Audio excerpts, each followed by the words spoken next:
अल्लाह के नाम से जो बड़ा कृपालु और अत्यंत दयावान है।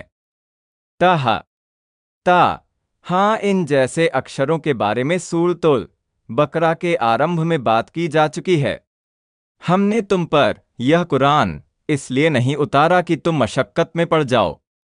हमने ए रसूल आप पर यह कुरान इसलिए नहीं उतारा कि वह आपकी जाति के आप पर ईमान लाने से उपेक्षा करने पर खेद के परिणाम स्वरूप आपके कष्ट तथा थकावट का कारण बन जाए।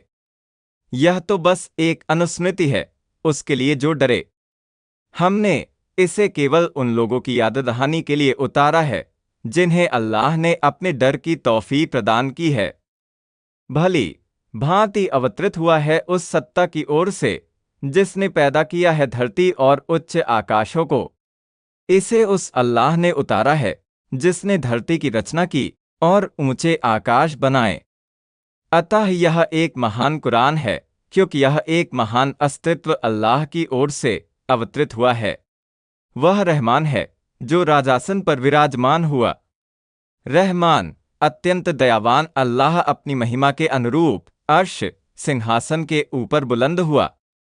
उसी का है जो कुछ आकाशों में है और जो कुछ धरती में है और जो कुछ इन दोनों के मध्य है और जो कुछ आर्द्र मिट्टी के नीचे है।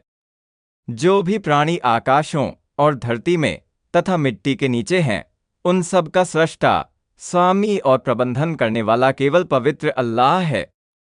तुम चाहे बात पुकार कर कहो या चुपके से, वह तो छिपी हुई और अत्यंत गुप्त बात को भी जानता है।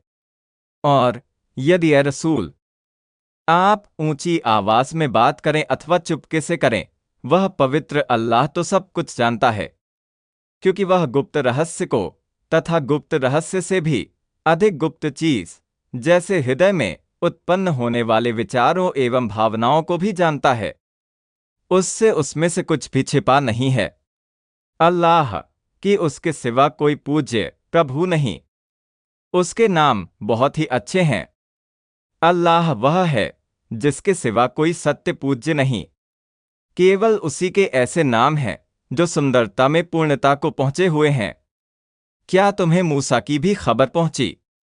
निश्चय रसूल आपके पास मूसा बिन इमरान अलैहिस्सलाम की खबर पहुंच चुकी है।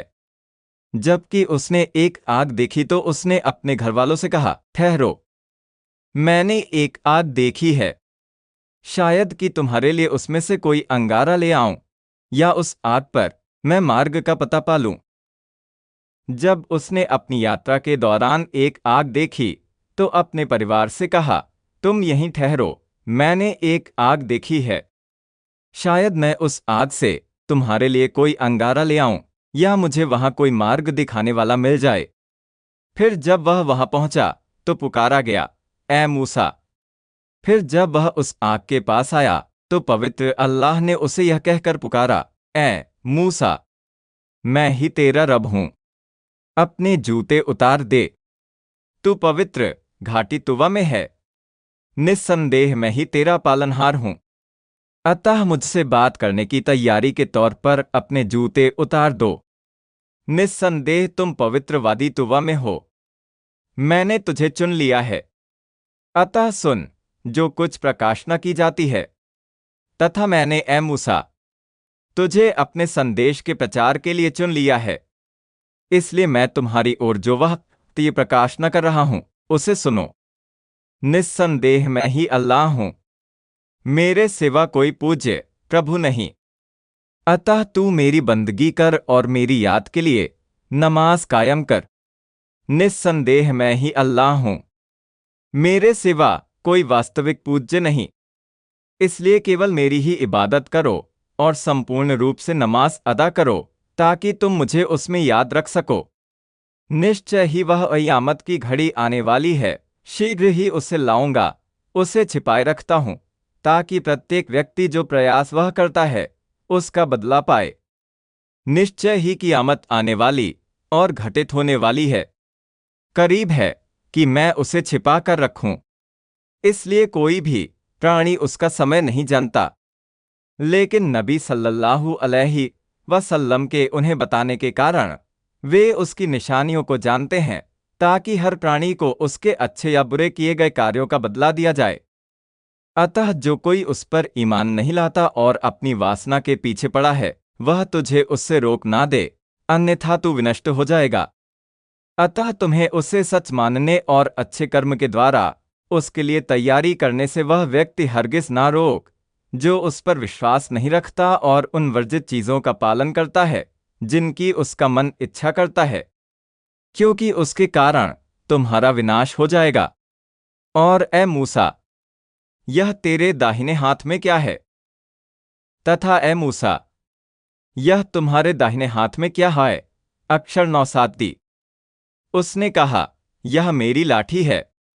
मैं इस पर टेक लगाता हूं और इससे अपनी बकरियों के लिए पत्ते झाड़ता हूं और इससे मेरी दूसरी जरूरतें भी पूरी होती है। मूसा अलैहिस्सलाम ने कहा, यह मेरी लाठी है। मैं इसका सहारा लेकर चलता हूं और इसे पेड़ पर मारकर अपनी बकरियों के लिए उसके पत्ते गिराता हूं, तथा इसके अलावा मेरे लिए इसमें अन्य लाभ हैं। कहा, डाल दे उसे, ए मूसा। अल्लाह ने फरमाया, ए मूसा, तुम इसे डाल दो। अतः उसने डाल दिया। सहसा क्या देखते हैं कि वह एक सांप है जो दौड़ रहा है। अतः मूसा ने उसे डाल दिया तो वह फुर्ती और हल्के से चलने वाला सांप बन गया।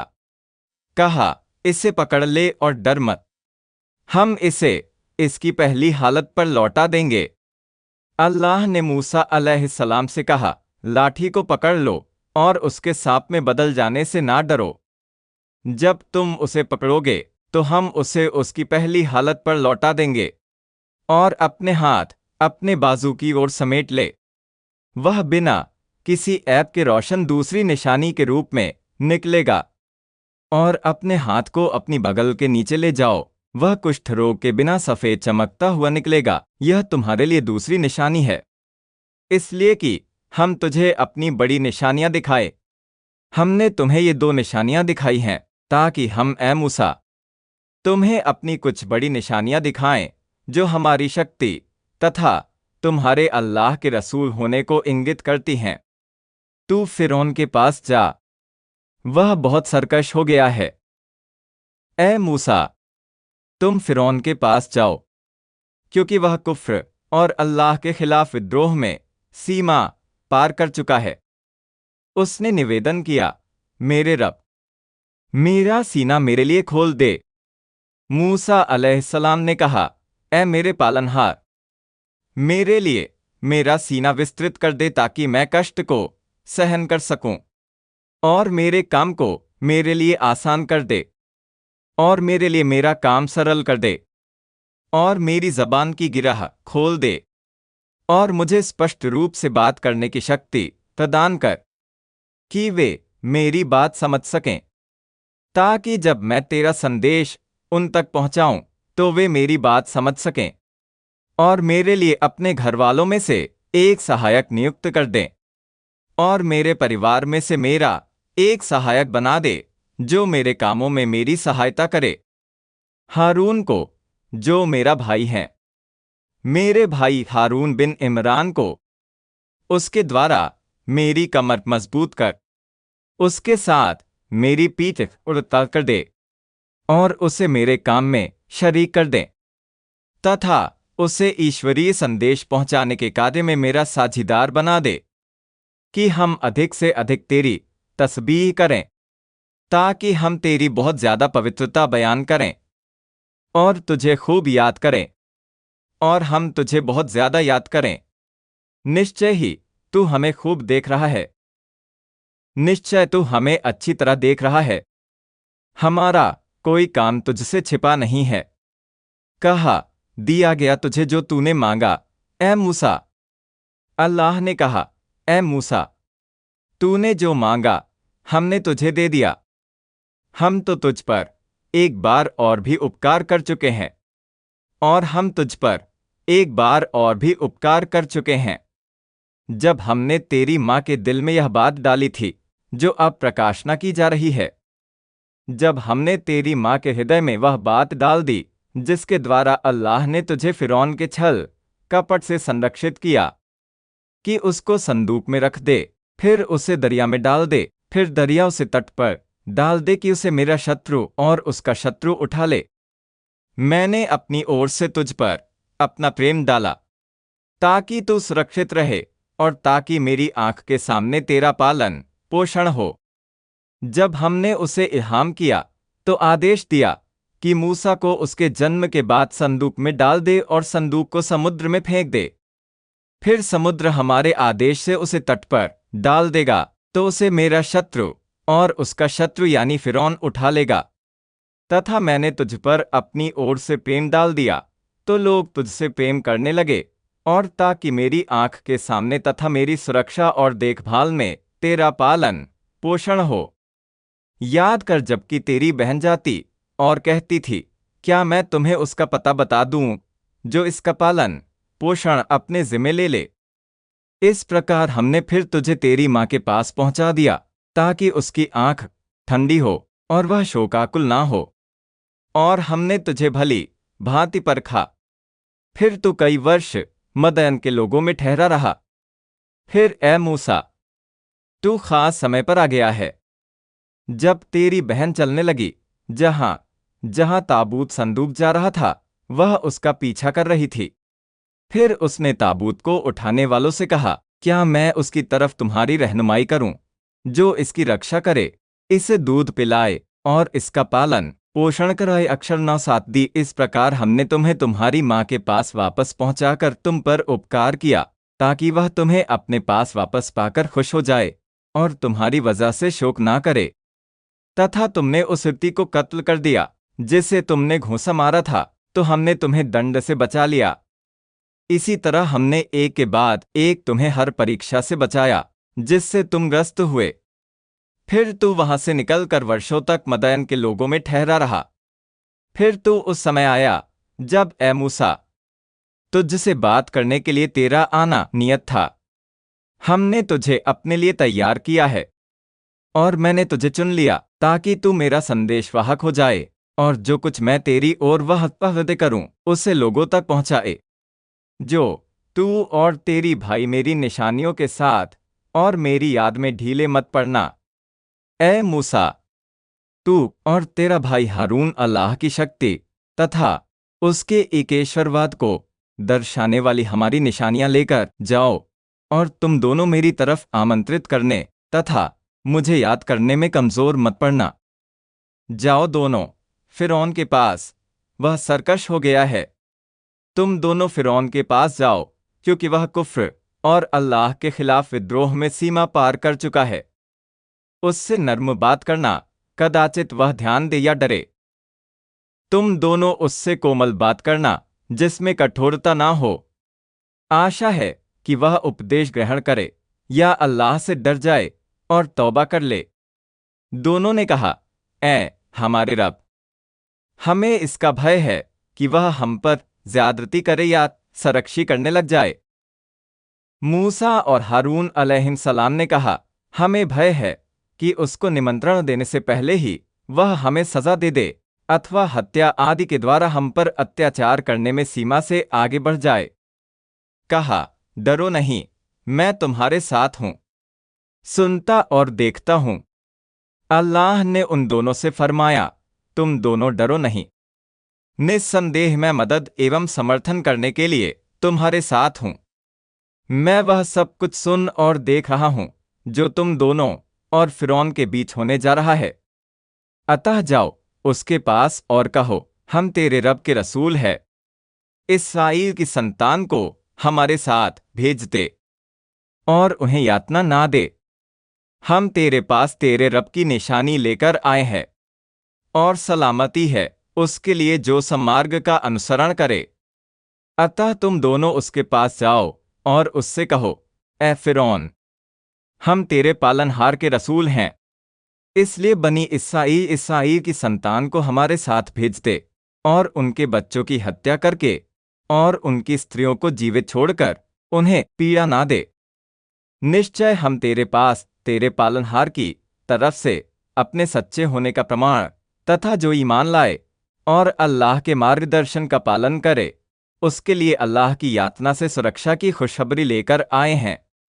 निस्संदेह हमारी ओर प्रकाशना हुई है कि यातना उसके लिए है जो झुठलाए और मुंह फेरे। निस्संदेह अल्लाह ने हमारी ओर वह स्पष्ट प्रकाशना की है कि दुनिया और आखिरत में यातना उसी के लिए है जो अल्लाह की निशानियों को झुठलाए और रसूलों की लाई हुई बातों से मुंह फेरे। उसने कहा, अच्छा, तुम दोनों का रब कौन है, मूसा? फिरौन ने उन दोनों की लाई हुई बातों का इनकार करते हुए कहा, तुम दोनों का रब कौन है जिसके बारे में ए मूसा तुम दोनों का दावा है कि उसने तुम दोनों को मेरे पास भेजा हुआ अक्षर नौसात दी। कहा, हमारा रब वह है जिसने हर चीज को उसकी आकृति दी, फिर तदनुकूल निर्देशन किया। मूसा ने कहा, हमारा रब वही है जिसने प्रत्येक चीज को उसका उचित रूप और आकार प्रदान किया, फिर पैदा की हुई चीजों को उसके लिए निर्देशित किया जिसके लिए उसने उन्हें बनाया था। उसने कहा, अच्छा, तो उन नस्लों का क्या हाल है जो पहले थी? फिरौन ने कहा, अच्छा, तो पिछले समुदायों का क्या हाल है जो कुफ्र पर थे अक्षर नौसात दी। कहा, उसका ज्ञान मेरे रब के पास एक किताब में सुरक्षित है। मेरा रब ना चूकता है और ना भूलता है। मूसा अलैहिस्सलाम ने फिरौन से कहा, उन उम्मतों की स्थिति का ज्ञान मेरे रब के पास है जो लोहरता महफूज सुरक्षित पट्टिका में अंकित है। मेरा रब उसके जानने में गलती नहीं करता और उनकी स्थिति का उसे जो ज्ञान है उसे नहीं भूलता। वही है जिसने तुम्हारे लिए धरती को पालना बिछौना बनाया और उसने तुम्हारे लिए रास्ते निकाले और आकाश से पानी उतारा। फिर हमने उसके द्वारा विभिन्न प्रकार के पेड़ पौधे निकाले। उसका ज्ञान मेरे उस रब के पास है जिसने तुम्हारे लिए धरती को उसके ऊपर जीवन यापन करने के लिए हमवार बनाया, उसमें तुम्हारे लिए चलने योग्य मार्ग बनाए और आकाश से वर्षा का पानी उतारा। फिर हमने उस पानी से विभिन्न प्रकार के पौधे निकाले। खाओ और अपने चौपाइयों को भी चराओ। निस्संदेह इसमें बुद्धिमानों के लिए बहुत सी निशानियां हैं। ऐ लोगों, हमने तुम्हारे लिए जो पवित्र चीजें उगाई हैं उनमें से खाओ और अपने पशुओं को चराओ। निस्संदेह इन उपर्युक्त नेमतों में बुद्धि वाले लोगों के लिए अल्लाह की शक्ति और उसके एकेश्वरवाद की बहुत सी निशानियां हैं। उसी से हमने तुम्हें पैदा किया और उसी में हम तुम्हें लौटाते हैं और उसी से तुम्हें दूसरी बार निकालेंगे। धरती की मिट्टी से हमने तुम्हारे पिता आदम अलैहिस्सलाम को पैदा किया और जब तुम्हारी मृत्यु होगी तो हम तुम्हें उसी में दोबारा दफन करवाएंगे, फिर कियामत के दिन पुनर्जीवन के लिए हम तुम्हें उसी से निकालेंगे। और हमने फिरौन को अपनी सब निशानियां दिखाई, किंतु उसने झुठलाया और इनकार किया। तथा निश्चय हमने फिरौन को अपनी सभी 9 निशानियां दिखाईं, लेकिन उसने उन्हें देखकर भी झुठला दिया और अल्लाह पर ईमान लाने से इनकार कर दिया। उसने कहा, ए मूसा, क्या तू हमारे पास इसलिए आया है कि अपने जादू से हमको हमारे अपने भूभाग से निकाल दे? फिरौन ने कहा, ए मूसा, क्या तू हमारे पास इसलिए आया है कि तू अपने लाए हुए जादू के द्वारा हमें मिस्र से निकाल दे ताकि तू उस पर राज कर सक? अक्षर नौसात दी। अच्छा, हम भी तेरे पास ऐसा ही जादू लाते हैं। अब हमारे और अपने बीच एक निश्चित स्थान ठहरा ले, कोई बीच की जगह, ना हम इसके विरुद्ध जाए और ना तू। अतः हम भी ए मूसा तेरे पास तेरे जादू जैसा जादू अवश्य लाएंगे। अतः तू हमारे और अपने बीच एक निश्चित समय और एक विशिष्ट स्थान पर मिलने का एक समय निर्धारित कर ले, जिससे ना हम पीछे हटे और ना तुम पीछे हटो, तथा वह स्थान दोनों पक्षों के बीच में और बराबर हो। कहा, उत्सव का दिन तुम्हारे वादे का है और यह कि लोग बिन चढ़े इकट्ठे हो जाए। मूसा अलैहिस्सलाम ने फिरौन से कहा, हमारे और तुम्हारे बीच मिलने का समय ईद उत्सव का दिन है, जब लोग ईद मनाने के लिए दिन चढ़े इकट्ठे होते हैं। तब फिरौन ने पलटकर अपने सारे हथकंडे जुटाए और आ गया। फिर फिरौन वापस लौटा, सो उसने अपने दांव, पेंच और हथकंडे जुटाए। फिर मुकाबले के लिए नियत समय और स्थान पर आया। मूसा ने उन लोगों से कहा, तबाही है तुम्हारी झूठ घड़कर अल्लाह पर ना थोपो कि वह तुम्हें एक यातना से विनष्ट कर दे, और झूठ जिस किसी ने भी घड़कर थोपा वह असफल रहा। मूसा अलैहिस्सलाम ने फिरौन के जादूगरों को उपदेश देते हुए कहा, सावधान रहो, तुम जादू के द्वारा लोगों को धोखा देकर अल्लाह पर झूठ ना गढ़ो, अन्यथा वह तुम्हें अपनी ओर से यातना देकर उखाड़ फेंकेगा। निश्चय वह असफल हुआ जिसने अल्लाह के विरुद्ध झूठ गढ़ा। इस पर उन्होंने परस्पर बड़ा मतभेद किया और चुपके कानाफूसी की।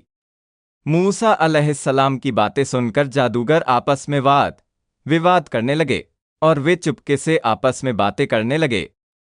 कहने लगे, ये दोनों जादूगर है, चाहते हैं कि अपने जादू से तुम्हें तुम्हारे भूभाग से निकाल बाहर करें और तुम्हारी उत्तम और उच्च प्रणाली को तहस नहस करके रख दे।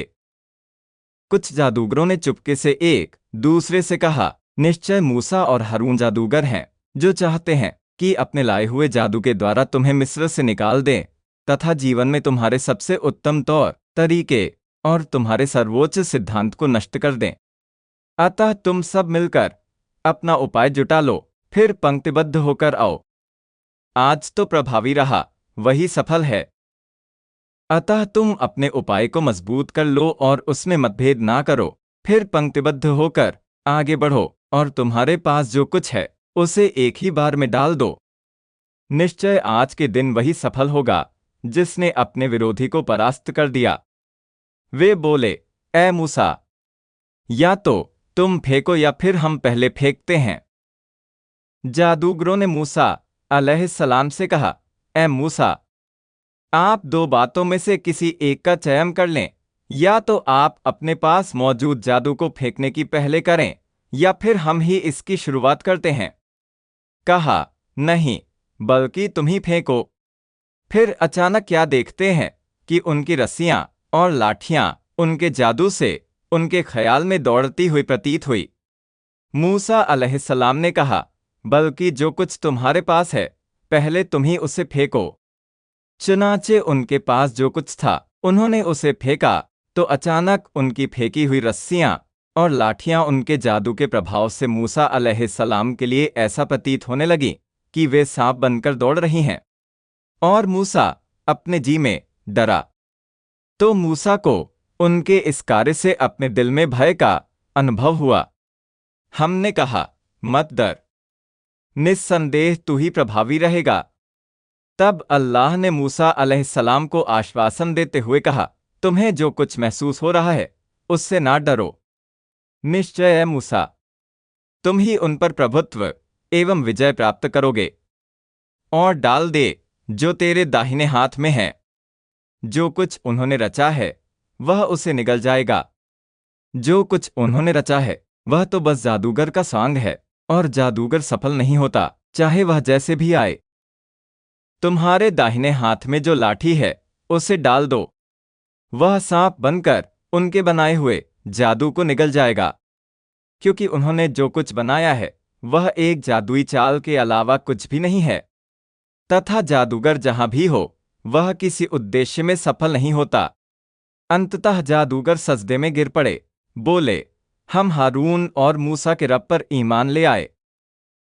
फिर मूसा ने अपनी लाठी फेंकी तो वह एक सांप बनकर जादूगरों के बनाए हुए सांपों को निगल गया। जादूगरों को जब यह यकीन हो गया कि मूसा के पास जो कुछ है वह जादू नहीं है बल्कि वह अल्लाह की ओर से है, तो वे अल्लाह के लिए सजदे में गिर पड़े और बोल उठे, हम हारून और मूसा के पालनहार पर ईमान ले आए, जो सभी प्राणियों का पालनहार है। उसने कहा, तुमने मान लिया उसको इससे पहले कि मैं तुम्हें इसकी अनुज्ञा देता। निश्चय ही यह तुम सबका प्रमुख है जिसने जादू सिखाया है।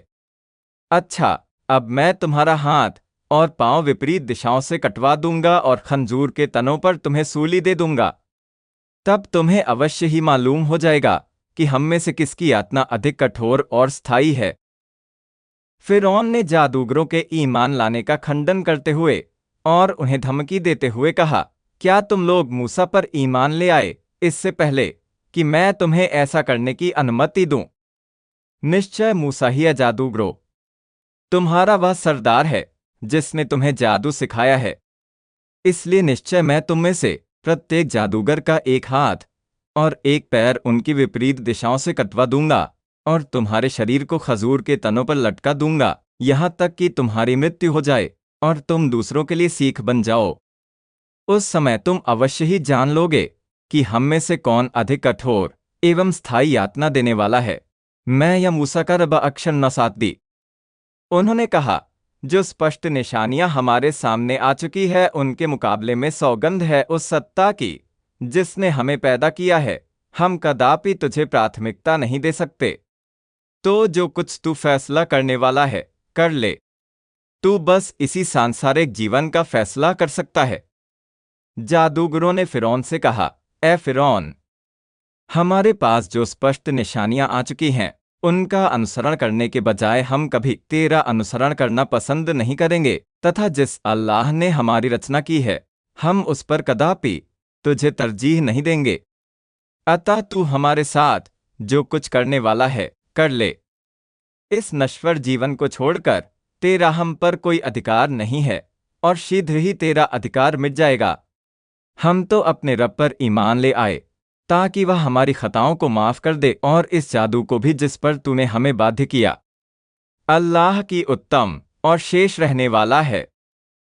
हम अपने रब पर इस आशा में ईमान लाए हैं कि वह हमसे कुफ्र और अन्य चीजों के हमारे पिछले पापों को मिटा दे तथा हमारे उस जादू के पाप को क्षमा कर दे जिसे सीखने और अभ्यास करने तथा उसके द्वारा मूसा को परास्त करने के लिए तूने हमें मजबूर किया था, तथा अल्लाह उससे कहीं बेहतर प्रतिफल देने वाला है जिसका तूने हमसे वादा किया है, तथा उससे कहीं अधिक स्थायी यातना देने वाला है जिसकी तूने हमें धमकी दी है।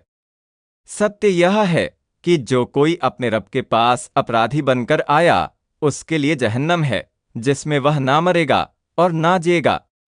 निस्संदेह तथ्य और निष्कर्ष यह है कि जो भी व्यक्ति क़यामत के दिन अपने पालनहार के पास इस दशा में आएगा कि वह अल्लाह के साथ कुफ्र करने वाला होगा, तो उसके लिए जहन्नम की आग है जिसमें वह प्रवेश करेगा और हमेशा वहीं रहेगा। वह वहां ना तो मरेगा कि उसकी यातना से आराम पा जाए और ना ही वह एक अच्छा जीवन जिएगा।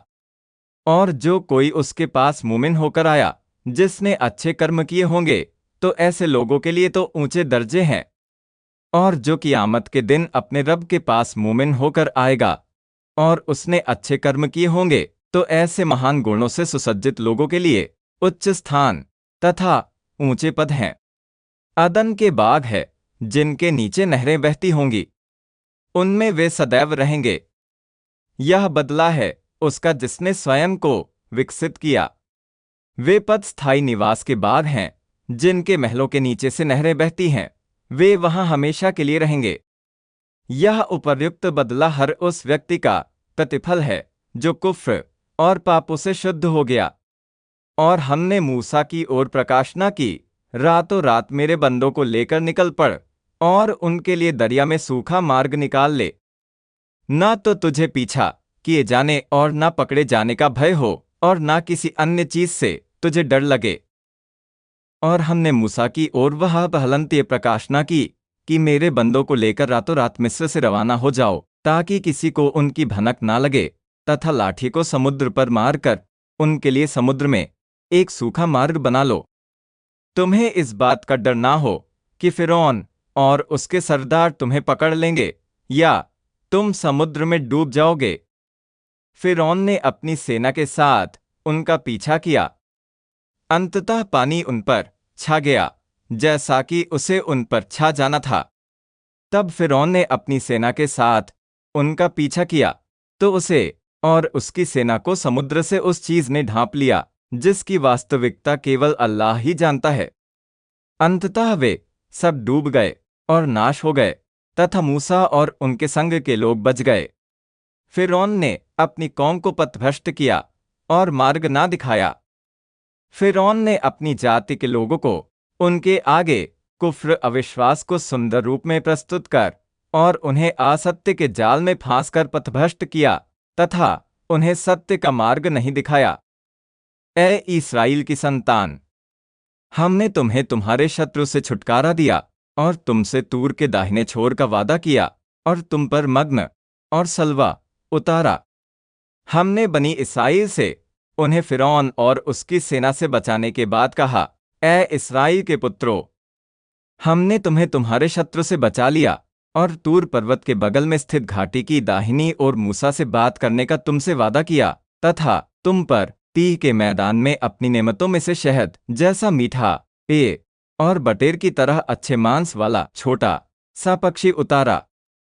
खाओ जो कुछ पाक अच्छी चीजें हमने तुम्हें प्रदान की है, किंतु इसमें हद से आगे ना बढ़ो कि तुम पर मेरा प्रकोप टूट पड़े, और जिस किसी पर मेरा प्रकोप टूटा वह तो गिर कर ही रहा। हमने तुम्हें जो हलाल खाद्य पदार्थ प्रदान किए हैं उनमें से स्वादिष्ट चीजें खाओ, तथा हमने तुम्हारे लिए जो कुछ वैध किया है उसे छोड़कर उस चीज की ओर ना बढ़ो जो हमने तुम्हारे ऊपर हराम किया है, अन्यथा तुम पर मेरा प्रकोप उतरेगा, और जिस पर मेरा प्रकोप उतरा तो निश्चय उसका सर्वनाश हो गया, और दुनिया एवं आखिरत में वह अभागा है। और जो तौबा कर ले और ईमान लाए और अच्छा कर्म करे फिर सीधे मार्ग पर चलता रहे, उसके लिए निश्चय ही मैं अत्यंत क्षमाशील हूं। निस्संदेह मैं उसे बहुत क्षमा करने वाला और माफ करने वाला हूं, जिसने मुझसे तौबा की, ईमान लाया और अच्छा कर्म किया, फिर सत्य मार्ग पर सुदृढ़ रहा। और अपनी कौम को छोड़कर तुझे शीघ्र आने पर किस चीज ने उभारा, ए मूसा? और किस बात ने तुझे, ए मूसा, अपनी जाति के लोगों से शीघ्र आने पर उकसाया कि तू उन्हें अपने पीछे छोड़कर उनसे पहले अज्ञात अक्षर न साध दी? उसने कहा, वे मेरे पीछे ही, और मैं जल्दी बढ़कर आया तेरी ओर, ए रब, ताकि तू राजी हो जाए। मूसा अलैहिस्सलाम ने कहा, वे मेरे पीछे ही आ रहे हैं और जल्द ही मुझसे आ मिलेंगे, तथा मैं अपनी कौम से पहले तेरी ओर इसलिए आ गया ताकि तू अपने पास मेरे जल्दी आने के कारण मुझसे प्रसन्न हो जाए। कहा, अच्छा, तो हमने तेरे पीछे तेरी कौम के लोगों को आजमाइश में डाल दिया है, और सामरी ने उन्हें पथभ्रष्ट कर डाला। अल्लाह ने कहा, हमने तेरी कौम को, जिन्हें तूने अपने पीछे छोड़ दिया था, बछड़े की पूजा के द्वारा परीक्षा में डाला है। दरअसल सामिरी ने उन्हें उसकी पूजा करने के लिए बुलाया और इसके द्वारा उन्हें पथभ्रष्ट कर दिया। तब मूसा अत्यंत क्रोध और खेद में डूबा हुआ अपनी कौम के लोगों की ओर पलटा। कहा, ए मेरी कौम के लोगों, क्या तुमसे तुम्हारे रब ने अच्छा वादा नहीं किया था? क्या तुम पर लंबी मुद्दत गुजर गई या तुमने यही चाहा कि तुम पर तुम्हारे रब का प्रकोप ही टूटे कि तुमने मेरे वादे के विरुद्ध आचरण किया? तब मूसा अलैहिस्सलाम अपनी कौम की ओर वापस आए, इस हाल में कि उनके बछड़ा पूजने के कारण क्रोध से भरे हुए और उन पर खेद में डूबे हुए थे। मूसा अलैहिस्सलाम ने कहा, ए मेरी कौम के लोगों, क्या अल्लाह ने तुमसे अच्छा वादा नहीं किया था कि वह तुम पर तौरात उतारेगा और तुम्हें जन्नत में दाखिल करेगा? क्या लंबा समय गुजर जाने के कारण तुम उसे भूल गए हो को अक्षर न साधती, अथवा तुम ऐसा करके यह चाहते थे कि तुम पर तुम्हारे रब की ओर से क्रोध उतरे और तुम पर उसकी यातना आ पड़े, इसलिए मेरे वापस आने तक आज्ञाकारिता पर दृढ़ रहने का मेरा वादा तोड़ दिया? उन्होंने कहा, हमने आपसे किए हुए वादे के विरुद्ध अपने अधिकार से कुछ नहीं किया, बल्कि लोगों के जेवरों के बोझ हम उठाए हुए थे, फिर हमने उनको आग में फेंक दिया। सामरी ने इसी तरह प्रेरित किया था। मूसा की जाति के लोगों ने कहा, हमने, ए मूसा, आपके वचन को अपनी इच्छा से नहीं बल्कि मजबूरी में भंग किया है। दरअसल हम पर फिरौन की जाति के गहनों के भारी बोझ लाद दिए गए थे, जिनसे छुटकारा पाने के लिए हमने उन्हें एक गड्ढे में फेंक दिया। जिस प्रकार हमने उन्हें गड्ढे में फेंक दिया, उसी प्रकार सामिरी ने भी अपने पास मौजूद जिब्रील अलैहिस्सलाम के घोड़े के खुर की मिट्टी को फेंक दिया, और उसने उनके लिए एक बछड़ा ढालकर निकाला, एक धड़ जिसकी आवाज बैल की थी। फिर उन्होंने कहा, यही तुम्हारा इष्ट पूज्य है और मूसा का भी इष्ट पूज्य है, किंतु वह भूल गया है। फिर सामिरी ने उन गहनों से बनी इस्राएल के लिए बछड़े का एक ढांचा निकाला जिसमें जान नहीं थी, परंतु उससे गाय की आवाज की तरह आवाज निकल रही थी। तो सामरी के इस कृत्य से मोहित लोगों ने कहा, यही तुम्हारा और मूसा का पूज्य है। मूसा इसे भूलकर यहीं छोड़ गए हैं। क्या वे देखते ना थे कि ना वह किसी बात का उत्तर देता है और ना उसे उनकी हानि का कुछ अधिकार प्राप्त है और ना लाभ का? क्या ये लोग जो बछड़े के फितने में पड़कर उसकी पूजा करने लगे हैं, यह नहीं देखते कि बछड़ा ना तो उनसे बात करता है और ना ही उन्हें उत्तर देता है और ना उनकी या दूसरों की हानि को दूर कर सकता है और ना उन्हें और ना दूसरों को लाभ पहुंचा सकता है? और हारून इससे पहले उनसे कह भी चुका था कि मेरी कौम के लोगों, तुम इसके कारण बस फितने में पड़ गए हो। तुम्हारा रब तो रहमान है, अतः तुम मेरा अनुसरण करो और मेरी बात मानो।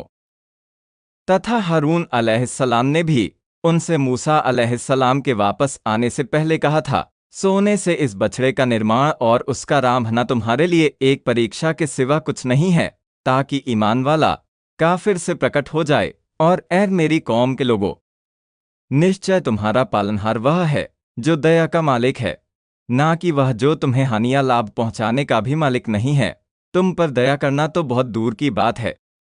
अतः अकेले उसी की इबादत करने में मेरा अनुसरण करो तथा उसके अलावा दूसरों की उपासना को त्याग कर मेरी आज्ञा का पालन करो। उन्होंने कहा, जब तक मूसा लौटकर हमारे पास ना आ जाए, हम तो इससे ही लगे बैठे रहेंगे। बछड़े की इबादत के फितने में पड़े लोगों ने उत्तर दिया था, हम उसकी पूजा पर डटे रहेंगे यहां तक कि मूसा हमारे पास वापस आ जाए। उसने कहा, ऐ हारून, जब तुमने देखा कि ये पथभ्रष्ट हो गए हैं, तो किस चीज ने तुम्हें रोका? मूसा ने वापस आने के बाद अपने भाई हारून से कहा, जब तूने देखा कि वे अल्लाह को छोड़कर बछड़े की पूजा करके पथभ्रष्ट हो गए हैं, तो तुझे किस बात ने रोका कि तुमने मेरा अनुसरण न किया? क्या तुमने मेरे आदेश की अवहेलना की कि तू उन्हें छोड़कर मुझसे आ मिलता? क्या तूने मेरे उस आदेश की अवहेलना की है जो मैंने तुझे उन पर अपना उत्तराधिकारी बनाते समय दिया था? उसने कहा, ऐ मेरी माँ के बेटे, मेरी दाढ़ी ना पकड़ और ना मेरा सिर। मैं डरा कि तू कहेगा कि तूने इस्राएल की संतान में फूट डाल दी और मेरी बात पर ध्यान ना दिया। जब मूसा अलैहिस्सलाम अपने भाई के काम की निंदा करते हुए उनकी दाढ़ी एवं सिर को पकड़कर अपनी तरफ खींचने लगे, तो हारून ने दया की याचना करते हुए उनसे कहा, आप मेरी दाढ़ी और मेरे सिर के बाल मत पकड़ें, क्योंकि मेरे पास उनके साथ रहने का कारण है। दरअसल मुझे यह भय हुआ कि यदि मैंने उन्हें अकेले छोड़ दिया तो वे विभेद कर लेंगे। फिर आप कहेंगे कि मैंने उनके बीच फूट डाल दी और मैंने उनके बारे में आपकी वसीयत की परवाह नहीं की। मूसा ने कहा, ऐ सामरी, तेरा क्या मामला है? मूसा अलैहिस्सलाम ने सामरी से कहा, ऐ सामरी, तेरा क्या मामला है? जो कुछ तूने किया है उस पर तुझे किस बात ने उभारा? उसने कहा, मुझे उसकी सूझ प्राप्त हुई जिसकी सूझ उन्हें प्राप्त न हुई। फिर मैंने रसूल के पद चिन्ह से एक मुट्ठी उठा ली, फिर उसे डाल दिया और मेरे जी ने मुझे कुछ ऐसा ही सुझाया। सामिरी ने मूसा अलैहिस्सलाम से कहा, मैंने वह चीज देखी जो उन लोगों ने नहीं देखी। मैंने जिब्रील को घोड़े पर सवार देखा तो उनके घोड़े के पद चिन्ह से एक मुट्ठी मिट्टी ले ली और उसे बछड़े के ढांचे पर डाल दिया जो उन आभूषणों को पिघलाकर बनाया गया था। चुनाचे उससे एक बछड़े का शरीर तैयार हो गया जो रांभता था। इस प्रकार मेरे मन ने मेरे लिए उस कार्य को सुंदर बना दिया जो मैंने किया। कहा, अच्छा तू जा।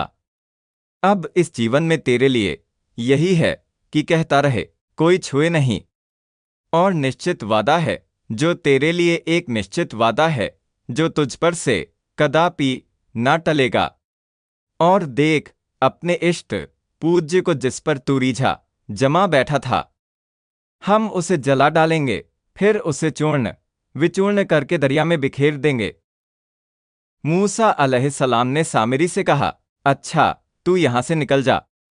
तेरी सजा यह है कि तू जब तक जीवित रहे कहता रहे, मैं किसी को नहीं छूता और ना मुझे कोई छुए। इस प्रकार तू अछूत बनकर जिएगा। तथा क़यामत के दिन तेरे लिए एक और वादा है जिसमें तेरा हिसाब होगा और तुझे दंडित किया जाएगा। अल्लाह इस वादे को तुझसे कदापि ना टालेगा।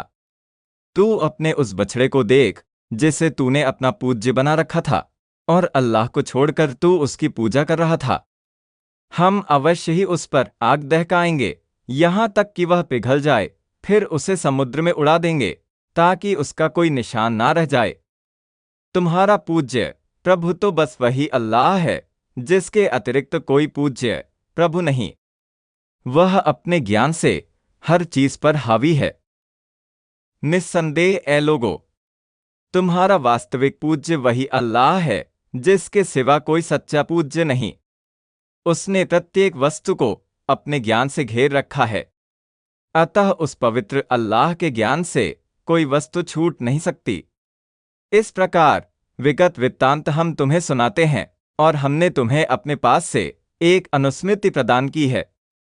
जिस प्रकार हमने ए रसूल आपके समक्ष मूसा और फिरौन तथा उनकी कौमों के हालात रखे, उसी प्रकार हम आपको अब से पहले गुजर चुके पैगंबरों और समुदायों के वृत्तांत सुनाते हैं ताकि आपको इससे सांत्वना मिले। और निस्संदेह हमने आपको अपने पास से कुरान प्रदान किया है जिससे नवई हजरत हासिल करने वाला नवई हजरत ग्रहण करता है।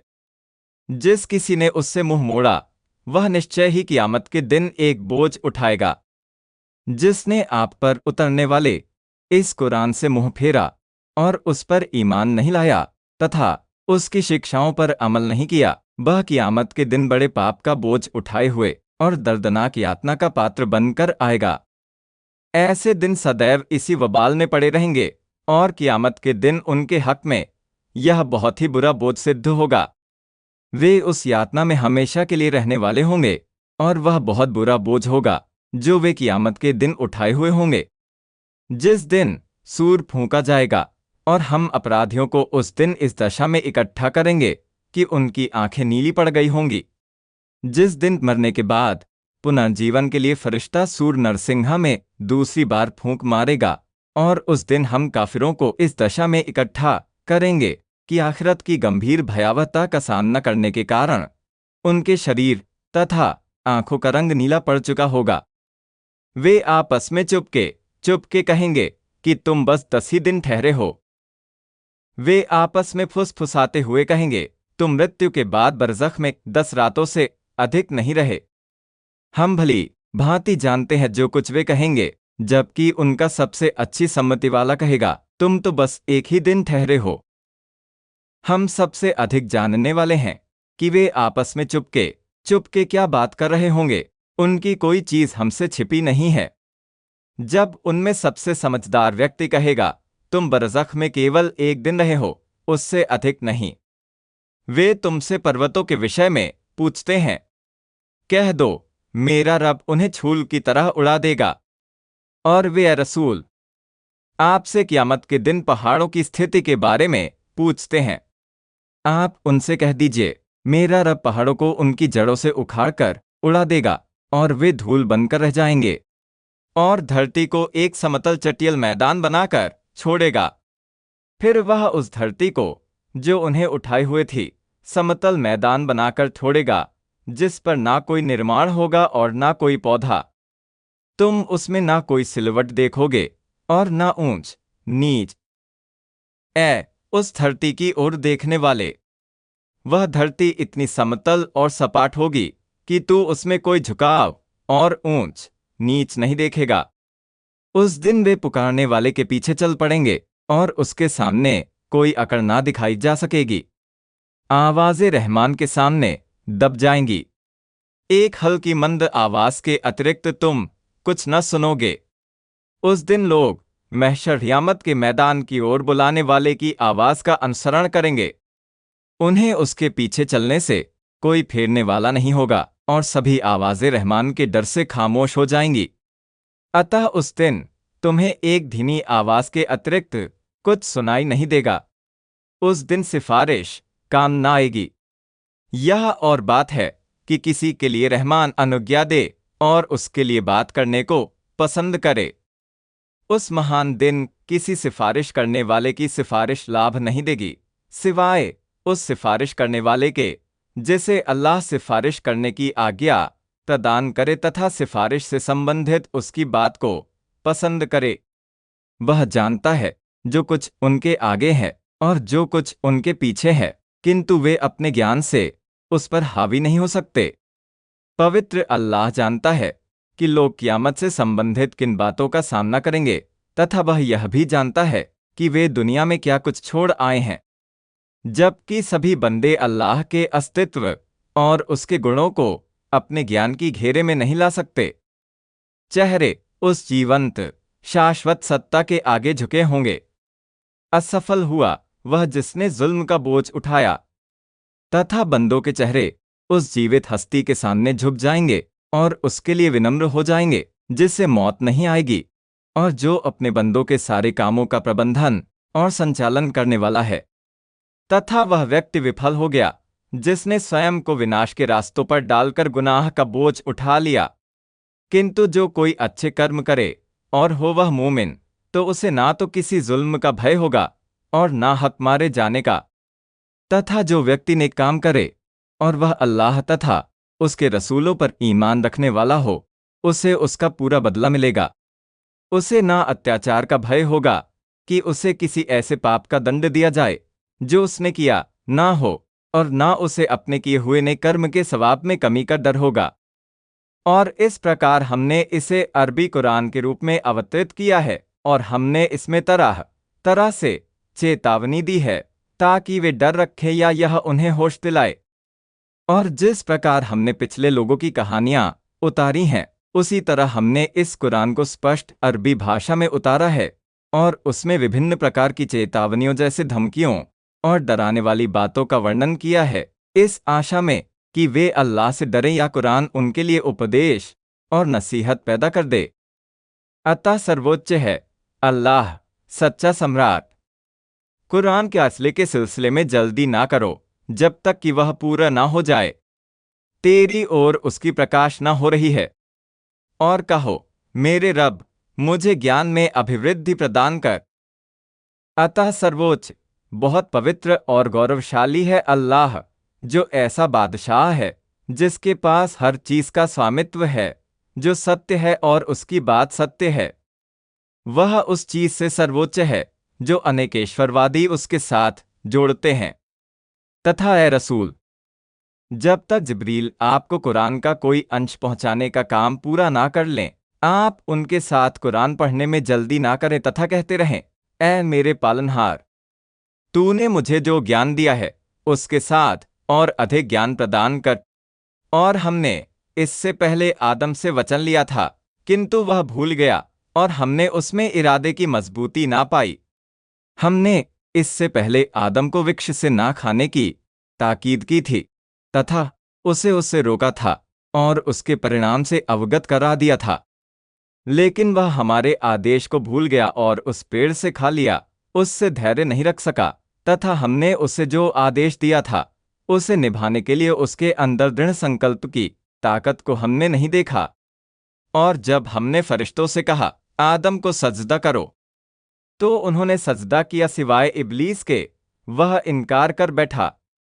तथा ए रसूल, आप उस समय को याद करें जब हमने फरिश्तों से कहा, आदम को सलाम के तौर पर सजदा करो, तो सभी फरिश्तों ने सजदा किया सिवाय इब्लीस के जो फरिश्तों के साथ था, किंतु फरिश्तों में से नहीं था। उसने अहंकार के कारण सजदा करने से इनकार कर दिया। इस पर हमने कहा, ए आदम, निश्चय ही यह तुम्हारा और तुम्हारी पत्नी का शत्रु है। ऐसा ना हो कि तुम दोनों को जन्नत से निकलवा दे और तुम तकलीफ में पड़ जाओ। इस पर हमने कहा, ए आदम, निस्संदेह इब्लीस तुम्हारा और तुम्हारी पत्नी का शत्रु है। अतः ऐसा ना हो कि उसके बहकावे में आकर उसकी बात मानने के कारण वह तुम्हें और तुम्हारी पत्नी को जन्नत से निकलवा दे और तुम कष्ट एवं कठिनाई में पड़ जाओ। तुम्हारे लिए तो ऐसा है कि ना तुम यहां भूखे रहोगे और ना नंगे। निस्संदेह तुम्हारे लिए अल्लाह के जिम्मे यह है कि वह जन्नत में तुम्हें खिलाएगा तो तुम भूखे नहीं होगे, तथा वह तुम्हें वस्त्र पहनाएगा तो तुम नग्न नहीं होगे, और यह कि ना यहाँ प्यासे रहोगे और ना धूप की तकलीफ उठाओगे, तथा वह तुम्हें पिलाएगा तो तुम प्यासे नहीं होगे, और तुम्हें छाया देगा तो तुम्हें सूर्य का ताप नहीं लगेगा। फिर शैतान ने उसे उकसाया, कहने लगा, ए आदम, क्या मैं तुझे शाश्वत जीवन के वृक्ष का पता दूं और ऐसे राज्य का जो कभी जीर्ण ना हो? फिर शैतान ने आदम के दिल में विचार उत्पन्न किया और उससे कहा, क्या मैं तुझे ऐसे वृक्ष का पता बताऊं जो उसका फल खाए वह कभी ना मरेगा, बल्कि वह हमेशा जीवित अमर रहेगा, तथा वह ऐसे निरंतर राज्य का मालिक बन जाएगा जो कभी समाप्त ना होगा। अंततः उन दोनों ने उसमें से खा लिया, जिसके परिणाम स्वरूप उनकी छिपाने की चीजें उनके आगे खुल गई और वे दोनों अपने ऊपर जन्नत के पत्ते जोड़ जोड़ कर रखने लगे। और आदम ने अपने रब की अवज्ञा की तो वह मार्ग से भटक गया। अंततः आदम और हव्वा ने उस वृक्ष से खा लिया जिसमें से खाने से उन्हें मना किया गया था। अतः दोनों के सामने उनके गुप्तांग खुल गए, जबकि वे इससे पहले छुपे हुए थे, और दोनों जन्नत के वृक्ष के पत्ते तोड़कर उनसे अपने गुप्तांग छुपाने लगे। आदम ने अपने रब की आज्ञा का उल्लंघन किया क्योंकि उसने पेड़ से खाने से बचने की उसकी आज्ञा का पालन नहीं किया, इसलिए वह ऐसा काम कर बैठा जो उसके लिए जायज नहीं था। इसके पश्चात उसके रब ने उसे चुन लिया और दोबारा उसकी ओर ध्यान दिया और उसका मार्गदर्शन किया। फिर अल्लाह ने उसे चुन लिया और उसकी तौबा कबूल कर ली और उसे सन्मार्ग पर निर्देशित किया। कहा, तुम दोनों के दोनों यहां से उतरो, तुम्हारे कुछ लोग कुछ के शत्रु होंगे। फिर यदि मेरी ओर से तुम्हें मार्गदर्शन पहुंचे तो जिस किसी ने मेरे मार्गदर्शन का अनुपालन किया वह ना तो पथभ्रष्ट होगा और ना तकलीफ में पड़ेगा। अल्लाह ने आदम और हव्वा से कहा, तुम दोनों और इब्लीस जन्नत से उतर जाओ। इब्लीस तुम दोनों का शत्रु है और तुम दोनों उसके शत्रु हो। फिर यदि तुम्हारे पास मेरी ओर से मेरा मार्गदर्शन आए तो तुम में से जो मेरे मार्गदर्शन का अनुपालन करेगा और उसके अनुसार कर्म करेगा तथा उससे इधर उधर नहीं जाएगा, वह ना सच्चे मार्ग से भटकेगा और ना आखिरत में इस दुर्भाग्य का शिकार होगा कि यातना सहनी पड़े, बल्कि अल्लाह उसे जन्नत में दाखिल करेगा। और जिस किसी ने मेरी स्मृति से मुंह हड़ा तो उसका जीवन संकीर्ण होगा और कियामत के दिन हम उसे अंधा उठाएंगे। और जो मेरी नसीहत से मुंह फेरेगा और उसे ग्रहण नहीं करेगा उसके लिए दुनिया और आखिरत में तंग जीवन होगा, तथा हम उसे कियामत के दिन महशर की ओर इस स्थिति में ले जाएंगे कि वह दृष्टिहीन और प्रमाण विहीन होगा। वह कहेगा, ऐ मेरे रब, तूने मुझे अंधा क्यों उठाया जबकि मैं आंखों वाला था? नसीहत से मुंह फेरने वाला यह व्यक्ति कहेगा, ऐ मेरे रब, आज तूने मुझे अंधा बनाकर क्यों उठाया जबकि मैं दुनिया में दृष्टि वाला था? वह कहेगा, इसी प्रकार तू संसार में अंधा रहा था, तेरे पास मेरी आयतें आई थी तो तूने उन्हें भूला दिया था, उसी प्रकार आज तुझे भुलाया जा रहा है। सर्वशक्तिमान अल्लाह उस व्यक्ति का उत्तर देते हुए कहेगा, तूने दुनिया में ऐसा ही किया था, तेरे पास हमारी आयतें आई थीं तो तूने उनसे मुंह फेर लिया था और उन्हें छोड़ दिया था। बिल्कुल उसी तरह आज तुझे यातना में छोड़ दिया जाएगा। इसी प्रकार हम उसे बदला देते हैं जो मर्यादा का उल्लंघन करे और अपने रब की आयतों पर ईमान ना लाए।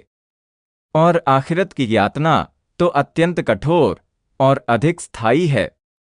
इसी तरह का बदला हम उस व्यक्ति को भी देते हैं जो निषिद्ध इच्छाओं में संलिप्त रहे और अपने पालनहार के स्पष्ट प्रमाणों पर ईमान लाने से उपेक्षा करे। और निश्चय आखिरत में अल्लाह का अजाब दुनिया और बरज़ख के तंग जीवन से कहीं अधिक भयानक एवं कठोर और अधिक समय तक रहने वाला है। फिर क्या उनको इससे भी मार्ग न मिला कि हम उनसे पहले कितनी ही नस्लों को विनष्ट कर चुके हैं जिनकी बस्तियों में वे चलते फिरते हैं। निस्संदेह बुद्धिमानों के लिए इसमें बहुत सी निशानियां हैं। क्या बहुदेववादियों के लिए उन समुदायों की बहुतायत स्पष्ट नहीं हुई जिन्हें हमने उनसे पहले विनष्ट कर चुके हैं? ये लोग उन विनष्ट किए गए समुदायों के रहने के स्थानों में चलते फिरते हैं और उन्हें पहुंचने वाले विनाश के प्रभावों को देखते हैं। उन बहुत सारे समुदायों को जिस विध्वंस और विनाश से पीड़ित होना पड़ा, उसमें बुद्धिमानों के लिए निश्चय बहुत सी इबरतें, सीख एवं उपदेश हैं। यदि तेरे रब की ओर से पहले ही एक बात निश्चित ना हो गई होती और एक अवधि नियत ना की जा चुकी होती, तो अवश्य ही उन्हें यातना आ पकड़ती। यदि ए रसूल, आपके पालनहार की ओर से पहले ही यह बात निश्चित ना हो गई होती कि वह किसी को भी उस पर तर्क स्थापित करने से पहले दंडित नहीं करेगा, तथा यदि अल्लाह के यहाँ उनके लिए एक नियत समय ना होता, तो शीघ्र ही उन्हें यातना का शिकार बना देता, क्योंकि वे यातना के अधिकारी बन ही चुके हैं। अतः जो कुछ वे कहते हैं उस पर धैर्य से काम लो और अपने रब का गुणगान करो, सूर्योदय से पहले और उसके डूबने से पहले, और रात की घड़ियों में भी तस्बीह करो और दिन के किनारों पर भी, ताकि तुम राजी हो जाओ। ए रसूल, आपको झुठलाने वाले लोग आपके बारे में जो झूठी बातें कहते हैं उन पर धैर्य से काम लें, तथा सूर्य उगने से पहले फज्र की नमाज में और सूर्य डूबने से पहले अस्र की नमाज में और रात की घड़ियों में मगरिब एवं इशा की नमाज में और दिन के पहले किनारे हिस्से के अंत के पश्चात सूर्य के ढलने के समय जुहर की नमाज में और दिन के दूसरे हिस्से के अंत के बाद मगरिब की नमाज में अपने पालनहार की प्रशंसा के साथ उसकी पवित्रता बयान करें। आशा है कि आपको अल्लाह के पास ऐसा सवाब प्रतिफल प्राप्त हो जिससे आप प्रसन्न हो जाए, और उसकी ओर आंख उठाकर न देखो जो कुछ हमने उनमें से विभिन्न लोगों को उपभोग के लिए दे रखा है, ताकि हम उसके द्वारा उन्हें आजमाए। वह तो बस सांसारिक जीवन की शोभा है। तुम्हारे रब की रोजी उत्तम भी है और स्थायी भी। आप सांसारिक जीवन की उस शोभा की ओर ना देखें जिसे हमने इस तरह के झुठलाने वालों के लिए आनंद का उपकरण बना दिया है, जिसका वे आनंद ले रहे हैं, ताकि हम उनका परीक्षण करें। क्योंकि हमने उन्हें इस प्रकार की जो चीज दी है वह नश्वर है, जबकि आपके पालनहार का प्रतिफल जिसका उसने आपसे वादा किया है ताकि आप प्रसन्न हो जाएं, उन नश्वर आनंद की चिरमेहर से बेहतर और अधिक स्थायी है जो अल्लाह ने उन्हें प्रदान की हैं। क्योंकि आपको मिलने वाला प्रतिफल कभी समाप्त ना होगा। और अपने लोगों को नमाज का आदेश करो और स्वयं भी उस पर जमे रहो। हम तुमसे कोई रोजी नहीं मांगते, रोजी हम ही तुम्हें देते हैं, और अच्छा परिणाम तो धर्मपरायणता ही के लिए निश्चित है। तथा ए रसूल, आप अपने परिवार को नमाज अदा करने का आदेश दें और आप स्वयं भी उसके अदा करने के पाबंद रहें। हम आपसे आपके लिए या किसी और के लिए आजीविका नहीं मांगते। आपकी आजीविका के उत्तरदायी भी हम ही हैं, तथा दुनिया और आखिरत में प्रशंसनीय परिणाम तकवा वालों के लिए हैं जो अल्लाह से डरते हैं, इसलिए उसके आदेशों का पालन करते हैं और उसके निषेधों से बचते हैं। और वे कहते हैं कि यह अपने रब की ओर से हमारे पास कोई निशानी क्यों नहीं लाता? क्या उनके पास उसका स्पष्ट प्रमाण नहीं आ गया जो कुछ की पहले की पुस्तकों में उल्लिखित है? नबी सल्लल्लाहु अलैहि वसल्लम को झुठलाने वाले इन काफिरों ने कहा, मुहम्मद सल्लल्लाहु अलैहि वसल्लम अपने रब की तरफ से हमारे पास कोई ऐसी निशानी क्यों नहीं लाता जो उसकी सत्यता और उसके संदेशता होने का प्रमाण बन सके? क्या इन झुठलाने वालों के पास कुरान नहीं आया जो पहली आसमानी पुस्तकों की पुष्टि करता हुआ अक्षर नौसादी? यदि हम उसके पहले इन्हें किसी यातना से विनष्ट कर देते तो ये कहते कि ए हमारे रब, तूने हमारे पास कोई रसूल क्यों ना भेजा कि इससे पहले कि हम अपमानित और रुस्वा होते तेरी आयतों का अनुपालन करने लगते। यदि नबी सल्लल्लाहु अलैहि वसल्लम को झुठलाने वाले इन काफिरों को हम उनके कुफ्र एवं हट के कारण उनकी तरफ कोई संदेशता भेजने और उन पर कोई किताब उतारने से पहले ही उन पर कोई यातना भेजकर विनष्ट कर देते, तो वे कियामत के दिन अपने कुफ्र का बहाना पेश करते हुए कहते, ए हमारे पालनहार, तूने दुनिया में हमारी ओर कोई संदेशता क्यों नहीं भेजा कि हम उस पर ईमान लाते और उसकी लाई हुई आयतों का पालन करते, इससे पहले कि तेरे दंड के कारण हम अपमान एवं जिल्लत का सामना सर अक्षर न साथ दी। कह दो, हर एक प्रतीक्षा में है, अतः अब तुम भी प्रतीक्षा करो। शीघ्र ही तुम जान लोगे कि कौन सीधे मार्ग वाला है और किनको मार्गदर्शन प्राप्त है। ए रसूल, आप इन झुठलाने वालों से कह दीजिए, हम और तुम में से प्रत्येक इस बात की प्रतीक्षा कर रहा है कि अल्लाह क्या करने वाला है, सो तुम प्रतीक्षा करो। तुम्हें शीघ्र ही अनिवार्य रूप से पता चल जाएगा कि कौन सीधे मार्ग वाले हैं और किन लोगों को मार्गदर्शन प्राप्त है। हमें अथवा तुम लोगों को अक्षर नौ सात दी।